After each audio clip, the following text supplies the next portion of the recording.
Hello students. इस video में हम जानेंगे नेचर ऑफ रूट्स। रूट्स के नेचर के बारे में जानेंगे, आखिर रूट्स कैसे होते हैं, क्या होते हैं, कब इमेजिनरी होगा, कब रियल होगा, इन सारी चीज़ों के बारे में हम जानेंगे इस वीडियो में। ओके, चलिए हम आगे बढ़ते हैं। तो सबसे पहले हमें समझना चाहिए इस रूट्स के नेचर को जानने के लिए डिस्क्रिमिनेंट। ये सबसे इंपॉर्टेंट पार्ट होता है इस चीज़ का। किस चीज़ का? डिस्क्रिमिनेंट। रूट्स के नेचर को पता करने के लिए। और ये इंपॉर्टेंट जो पार्ट है वो किससे पता चलेगा हमें? ये इसका ये फॉर्मूला होता है D is equal to V square minus 4AC। हमेशा कैपिटल D से रिप्रेजेंट किया जाता है। अच्छा, कहीं कहीं इसको डेल्टा से भी रिप्रेजेंट कर देते हैं, है ना? तो इसको याद रखना।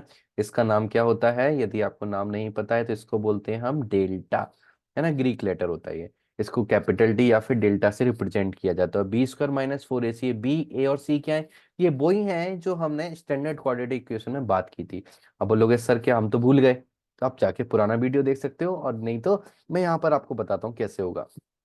इसी के लिए मैंने एक एग्जांपल लिया है यहाँ। हर कॉन्सेप्ट के साथ मैंने एग्जांपल हर वीडियो में लिया है। तो यहाँ पर हम बोलेंगे ये स्टैंडर्ड क्वाड्रेटिक इक्वेशन से इसको कंपेयर करेंगे। अब बोलोगे वो इक्वेशन क्या होती है, हम सर वही भूल गए।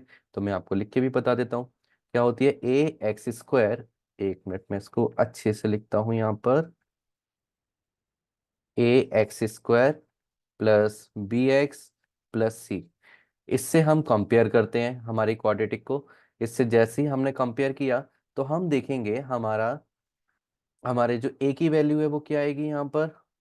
ए इज इक्वल टू हमें मिलेगा 2, क्योंकि एक्स स्क्वायर का कॉफिशिएंट है यहाँ पर ए, और एक्स स्क्वायर का कॉफिशिएंट यहाँ 2 है। देन एक्स का कॉफिशिएंट हमें बी दिख रहा है और यहाँ एक्स का कॉफिशिएंट क्या है 3। That's why B is equal to 3 आ जाएगा। सी अकेला है और यहाँ अकेला कौन है? -2। That's why C is equal to आ जाएगा क्या? -2 आ जाएगा। इतना आ गया। नाउ ये फॉर्मूला हम यूज करेंगे, ये वाला फॉर्मूला हम यूज करने वाले हैं, है ना? D is equal to B square minus 4AC। Now values put कर देते हैं। B की वैल्यू कितनी है? 3। 3 का स्क्वायर -4 इंटू A कितना है? 2 इंटू C कितना है? -2। तो हम देखेंगे 9 आ गया। ये कितना आ गया? 8 आ गया। 8 इंटू 2 16, और ये माइनस इस माइनस के साथ मिलके प्लस बना देगा, +16। तो D कितना आ चुका है हमारे पास? 25। D 25 आ चुका है ना? तो इस तरह से हम मेथड हमें अप्लाई करना है हमेशा। और डी कैसा आ गया? डी की वैल्यू आ जाएगी जैसे यहाँ आई 25। इस तरह से हमें कैलकुलेट करना होता है डी। डी मतलब डिस्क्रिमिनेंट। डिस्क्रिमिनेंट का मतलब ये जो डिस्क्रिमिनेट कर सके, जो बता सके, यही मेन रोल निभाता है किसको? रियल और इमेजिनरी को डिस्क्रिमिनेट करने में। ओके, तो हम नेक्स्ट में देखते हैं क्या है। श्रीधराचार्य मेथड है। श्रीधराचार्य मेथड क्या होता है? ये होता है, ये फॉर्मूला है। इसमें -b प्लस माइनस √d/2a। ये डी वही डी है जो अभी हमने सीखा था, कौन सा? डिस्क्रिमिनेंट वाला। और ये मेथड है, ये फॉर्मूला है किसके लिए? Finding roots. ये फाइंडिंग रूट्स, रूट्स फाइंड करने का मेथड है। आप बोलोगे सर कैसे यूज करते हैं? वैसे तो 10th क्लास में यूज किया होगा, यदि नहीं किया है या भूल गए हो तो मैं करके दिखाता हूँ। तो यहाँ हम वैल्यूज पुट करते हैं। तो यहाँ वैल्यूज पुट करने के लिए डी ऑलरेडी हम निकाल चुके हैं, है ना? ऑलरेडी हमने कैलकुलेट कर लिया। यहाँ पे डी 25 आया था। तो मैं कैलकुलेट करके दिखाता हूँ। एक्स की वैल्यू कितनी आ जाएगी? -b, यानी कि p की वैल्यू 3 है। प्लस माइनस रूट कितना है? 25/2 इंटू a कितना है? 2। तो -1 प्लस माइनस √25 कितना हो जाएगा? 5 हो जाएगा, और नीचे 4 आ गया। ऐसा आ गया। नाउ अब क्या करना होता है हमें? अब हमें टू पार्ट्स में सॉल्व करना होता है। यहाँ पर मैं यहाँ पर डिवाइड करता हूँ। एक बार हम प्लस साइन लेते हैं, एक बार माइनस साइन लेते हैं, क्योंकि यहाँ पर दोनों साइन आ गए हैं ना, प्लस माइनस दोनों है। इसलिए एक बार प्लस साइन लेंगे तो हमें क्या मिलेगा? -3 + 5/4। माइनस लेंगे तो -3 - 5/4। नाउ -3 + 5 कितना होगा? 2/4। कैंसिल आउट करेंगे तो कितना आ जाएगा? Final answer 1/2। यहाँ पर हम देखेंगे -8/4 आएगा। कैंसिल आउट करेंगे तो हमें कितना मिलेगा? -2। इस तरह से हमें वैल्यू मिलेंगी। तो हम बोलेंगे इसके रूट्स क्या हो गए? इस इक्वेशन के जो रूट्स हैं, एक की वैल्यू है 1/2 और दूसरे रूट की वैल्यू है -2। इस तरह से हम रूट्स को निकाल सकते हैं। क्लियर? तो यहाँ पर हम देख सकते हैं रियल रूट आए हैं, है ना?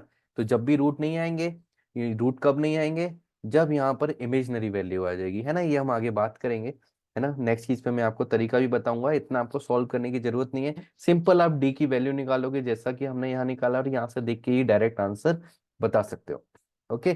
पर फिर भी कभी कभी जब हम फैक्टराइजेशन मेथड यू बहुत डिफिकल्ट हो जाता है या बहुत डिफिकल्टी देता है फैक्टराइजेशन, हम सोच नहीं पाते किसी इक्वेशन का, तो ये धराचार्य जी जो कि बहुत बड़े मैथमेटिशियन हुए हैं इंडियन में, इंडियन कल्चर में, वैदिक टाइम में, उन्होंने मेथड दिया था कैसे भी कितनी भी डिफिकल्ट इक्वेशन आ जाए सबसे का आंसर सभी के रूट्स आप आसानी से इस फॉर्मूले के यूज से निकाल सकते हो।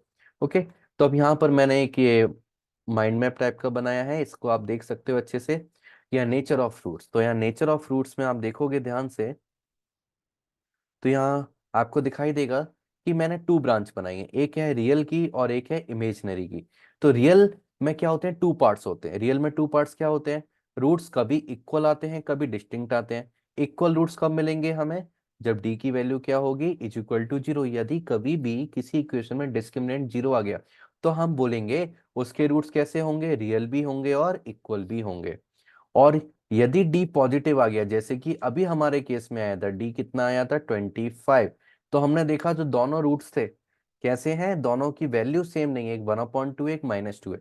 यदि जीरो आ जाता तो हो सकता है दोनों ही 1/2 होते हैं, दोनों ही -2 होते हैं, या फिर बोलो एक ही वैल्यू आती है लेकिन हम उसको बोलते हैं कि वो रिपीट हुई है।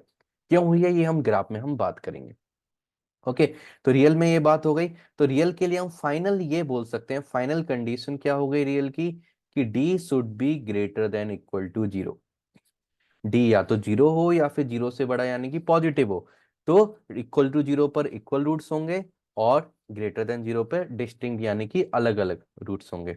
और इमेजनरी कब होगा, इमेजनरी के लिए कंडीशन है कि D should B negative, D should be less than zero. और ऐसा क्यों है कंडीशन, क्योंकि श्रीधराचार्य जी के फॉर्मूले में हम देख सकते हैं कि डी कहां पर है, रूट के अंदर है, स्क्वायर रूट के अंदर। और स्क्वायर रूट कभी निगेटिव वैल्यू लेता है क्या, नहीं लेता है, इसलिए इमेजनरी रूट्स आते हैं। और इमेजनरी मतलब इमेजिन कर सकते हैं, रियल लाइफ में उसको देख नहीं सकते हम। क्लियर।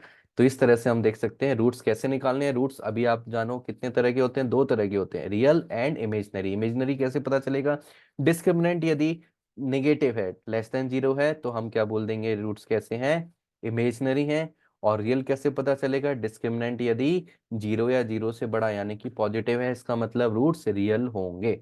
ओके। तो आई होप आपको क्लियर हुआ होगा नेचर ऑफ रूट्स कैसे निकालना है। इस पर हम कुछ क्वेश्चंस करेंगे, प्रैक्टिस करेंगे नेक्स्ट वीडियो में। Okay, thank you very much.